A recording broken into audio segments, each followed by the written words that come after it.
मेरे प्यारे सुकून, आप सभी का स्वागत है आप सभी का यूट्यूब चैनल साहित्य संघर्ष स्टडी में। आज के वीडियो में डिस्कशन करने वाले हैं कि अगर आपको कोई प्रश्न का उत्तर पता नहीं है तो आप किस तरह से किसी प्रश्न को उत्तर दे सकते हैं अगर आपको पता नहीं है। तो आज के वीडियो में उसी पर बात करने वाले, डिस्कशन करने वाले। और ट्रिक की मदद से आप, अगर आपको किसी प्रश्न का उत्तर पता नहीं है तो आप ट्रिक की मदद से देना सीख जाइएगा इस वीडियो में। तो आप इस वीडियो को शुरू से अंत तक जरूर देखिएगा, आप सीख जाइएगा कि किसी प्रश्न का अगर आपको उत्तर पता नहीं है तो आप किस तरह से, किसी प्रश्न को उत्तर अगर पता नहीं आपको है तब किस तरह से प्रश्न को उत्तर दे सकते हैं। तो आज की वीडियो को करते हैं शुरू। सबसे पहले आपको पॉइंट पर ध्यान देना होगा। सबसे पहला पॉइंट है, एक भी प्रश्न को छोड़ना नहीं है। अगर आपको बोर्ड एग्जाम में आप बैठे हुए हैं, आपको प्रश्न का उत्तर पता नहीं है, ठीक है, तो आपको प्रश्न को छोड़ना नहीं है। क्या करना है, आगे वीडियो में सारा डिस्कशन करने वाले हैं। क्या करना है आपको, एक भी प्रश्न को पहले छोड़ना नहीं है। अगर आप छोड़ के आते हैं तो आपको एक भी नंबर नहीं मिलने वाला। तो आपको प्रश्न को उतार देना है। और किस तरह से प्रश्न को, अगर आपको आंसर पता नहीं है किसी क्वेश्चन का, तब किस तरह से लिखेगा आगे बताने वाले हैं वीडियो में, ठीक है। तो पहले, सबसे पहले तो आपको एक प्रश्न को छोड़ के आना नहीं है। आप छोड़ के आ जाते हैं तो आपको एक भी नंबर नहीं मिलेगा। और सबसे पहले आपको क्या करना होगा, जो प्रश्न आपको आता है सबसे पहले उस प्रश्न को उत्तर दीजिएगा। आप मार्क कीजिएगा, जब आपको क्वेश्चन मिल जाएगा तब। आपको जो प्रश्न को उत्तर नहीं आता है उसको आप छोड़ दीजिएगा। सबसे पहले आपको क्या करना है, सबसे पहले आपको जो प्रश्न का उत्तर पता है उसको आप दीजिएगा, ठीक है। तो सबसे पहला पॉइंट पर आपको ध्यान रहना है कि आपको एक भी प्रश्न छोड़कर एग्जाम में नहीं आना है। नेक्स्ट पॉइंट है, घबराए नहीं, आत्मविश्वास बनाए रखे। कई सारे बच्चे क्या, जब शुरुआत में बोर्ड एग्जाम देते हैं तो घबरा जाते हैं। और जो उसको याद रहता है क्वेश्चन का आंसर, प्रश्न का उत्तर, वे भी भूल जाते हैं, जिसकी वजह से उसका क्वेश्चन का आंसर परफेक्ट वे नहीं दे पाते हैं, ठीक है। तो आपको हमेशा आत्मविश्वास बनाए रखना। आपको देना है आंसर किसी भी क्वेश्चन को, आप बिल्कुल बिना घबराए आप देना है। आप बिल्कुल निडर होकर आपको क्वेश्चन का आंसर देना, आपको घबराना नहीं है। जो भी आपको प्रश्न का उत्तर आता है उसको सबसे पहले आपको देना है, ठीक है। नेक्स्ट पॉइंट है, जो भी प्रश्न आए उससे पहले करें।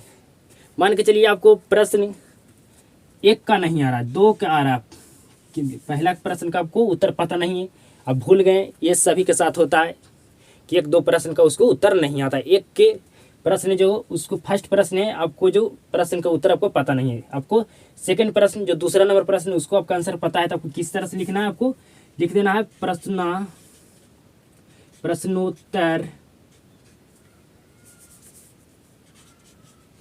प्रश्नोत्तर जो उत्तर लिख देना है। 5 के आप दे रहे हैं या 2 के, तो इस तरह से आपको लिख देना है। आपको अगर 5 के पता है, 4 का पता नहीं है, तो आप 5 डायरेक्ट लिख सकते हैं। आपको प्रश्न उत्तर खाली संख्या आपको सही से देना है। आप बाद में भी पहला नंबर प्रश्न को, 1 नंबर प्रश्न को आप उत्तर दे सकते हैं। अगर आपको 2 नंबर पता है तो आप दीजिए पहले। अगर आपको 3 नंबर पता नहीं है, आपको 4 नंबर पता है तो 4 नंबर को दीजिए। अब 2 नंबर के 3 नंबर को आप बाद में प्रश्न को उत्तर दे सकते हैं, ठीक है। तो सबसे पहले आपको जो भी प्रश्न का उत्तर पता होगा उसको पहले आपको बिल्कुल बिना डरे हुए आपको प्रश्न को उत्तर बिल्कुल परफेक्ट तरीका से लिखना है। हेड राइटिंग बेहतर के साथ, आपका हेड राइटिंग बेहतरीन रहेगा तो आपका 1 भी मार्क्स नहीं कटेगा। 2 अंक का प्रश्न आपको 2 अंक मिलेगा। नेक्स्ट आपका पॉइंट है, जो प्रश्न ना आए उससे कैसे करना है। इसी पर चर्चा करेंगे कि जो प्रश्न आपको नहीं आए उसको कैसे आंसर देना। क्वेश्चन का अगर आंसर आपको नहीं आ रहा तो कैसे देना। सबसे पहले आपको क्या करना होगा, जो प्रश्न का आपको उत्तर आ रहा है उसको शुरुआत से आपको बिल्कुल बढ़िया तरीका से बिल्कुल परफेक्ट आंसर लिखना। शुरुआत में आपको वो जो एग्जामिनर होता है आपका कॉपी चेक करने वाला, जो पहला प्रश्न होता है, जो शुरुआत से वो बिल्कुल ध्यान से देखता है, एक एक पॉइंट को चेक करता है कि कहाँ आपको मिस्टेक है। अगर शुरुआत से आप प्रश्न को उत्तर बेहतर ढंग से लिखें, और अगर आपको जो प्रश्न को उत्तर आपको पता नहीं था उसको आपको लास्ट में लिखना। किस में लिखना, लास्ट में। और जब शुरू से आपका सही रहेगा तो एग्जामिनर जानेगा कि इसका शुरुआत से तो सही है, तो उतना ध्यान नहीं देता है लास्ट होते होते कि आपका प्रश्न का उत्तर सही लिखा हुआ है गलत। आपको जो भी प्रश्न का उत्तर नहीं आता है आप उसको लास्ट में लिख दीजिएगा। तो आपको अगर मान के चलिए प्रश्न 2 अंक का है तो आपको 1 नंबर तो पक्का मिलेगा। 2 अंक का प्रश्न है तो 1 नंबर तो आपको मिलेगा। अगर 5 अंक का प्रश्न है तो आपको 2 से 3 अंक मिलेगा। ये नहीं कह रहे हैं कि 5 अंक का प्रश्न तो आपको 5 अंक मिलेगा। अगर आप क्वेश्चन छोड़ के चलाते हैं तो आपको, जो मैं बताया कि लास्ट में आपको लिखना है, जो क्वेश्चन का आपको आंसर पता नहीं है तो आपको 2 या 3 नंबर तो आपको कम से कम मिलेगा।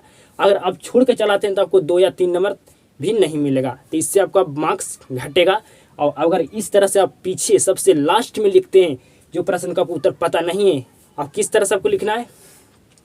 अगर आपको जब प्रश्न को आपको ध्यान से पढ़ना है, ध्यान से पढ़िएगा, तो आपको ये पता जरूर करना होगा आपको कि कौन सा चैप्टर से ये प्रश्न पूछा गया। आपको जो प्रश्न का उत्तर पता नहीं होगा कौन सा चैप्टर से पूछा गया, ये आप जब पता कर लीजिएगा, आप जब आपको मालूम हो जाएगा, तो उस चैप्टर से रिलेटेड आपको जो भी आता है उस प्रश्न के उत्तर दे देना है, उस प्रश्न को उत्तर देना है। जो भी उस चैप्टर से आपको रिलेटेड याद है, जो भी आपको आता है, उस प्रश्न को उत्तर दे देना है, जिसको आपको प्रश्न का उत्तर पता नहीं था, जिससे लास्ट में देना। कहाँ देना? लास्ट में। शुरुआत में आपको बिल्कुल बेहतर ढंग से लिखना है कि जिससे एग्जामिनर शुरुआत से आपका सही रहेगा, तो लास्ट में भी उतना ध्यान नहीं देगा, आपका नंबर मिल जाएगा। 5 अंक का प्रश्न है तो 2 अंक या 3 अंक आपको मिलेगा। ठीक है, तो आपको जो भी प्रश्न नहीं आता उसको किस तरह से आंसर लिखना है कि आपको लास्ट में लिखना है। पहला पॉइंट कि आपको लास्ट में प्रश्न को, जो उत्तर आपको नहीं आ रहा प्रश्न का, उसको सबसे लास्ट में लिखना है।